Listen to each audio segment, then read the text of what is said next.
Hello students, today we will be doing the chapter human brain. So I am going to discuss you about human brain. So basically what happens, human brain is made up of a lot of number of nerve cells. They are also called neurons. So neurons has got some basic structures like it has got dendrites, it has got cell body or cyton, it has got a long structure called myelin sheath, it has got node of ram here, and also it has got some receptors to receive the impulses from wherever it is get it.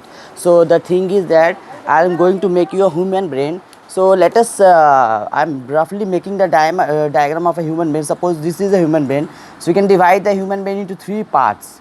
The first part is called cerebrum. Okay, the first part is, I am writing it in better words, bigger words. The first part is cerebrum.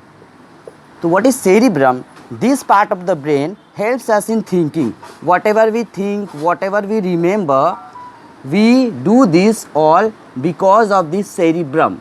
And the next part is cerebellum.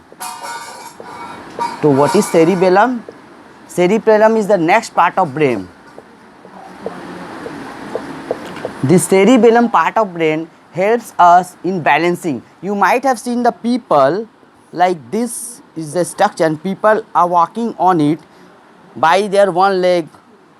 You can even see some child doing this. They can do this because of their good cerebellum. This cerebellum, okay, helps a person or a boy or if any individual to balance their body. It helps to balance the body. I am writing it over here. It helps to balance the body of an individual.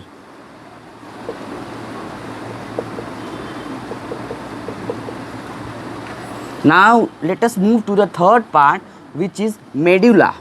It is also called medulla oblongata. I am writing it, medulla oblongata. So what does this part of brain does? This part of brain does the work of controlling the involuntary actions that takes place inside our body. Suppose there are certain functions which we can't control by our will. Suppose if we want to move our hand, we can move our hand like this. If we want to move our eyes, we can move our eyes like this. And if you want to move our head, we can move like this. If you want to walk, we can walk. If you want to sit, we can sit. If you want to sleep, you can sleep. But there are certain functions that goes on inside our body, that functions can't be controlled by our will. As for example, digestion of food, as for example, beating of the heart. Okay, so these are the certain functions which are not controlled by our will. So these type of functions are called involuntary functions. And the functions like moving of the hand, moving of this hand, moving of the head, these functions are called voluntary functions which are controlled by our will. So the functions which are not controlled by our will are called involuntary functions, as for example beating of the heart. Okay, so who controls this involuntary function which are not under our control? These involuntary functions are controlled by the third part of the brain, which is called medulla oblongata. So what it does, it basically does, it controls the involuntary activities of our body.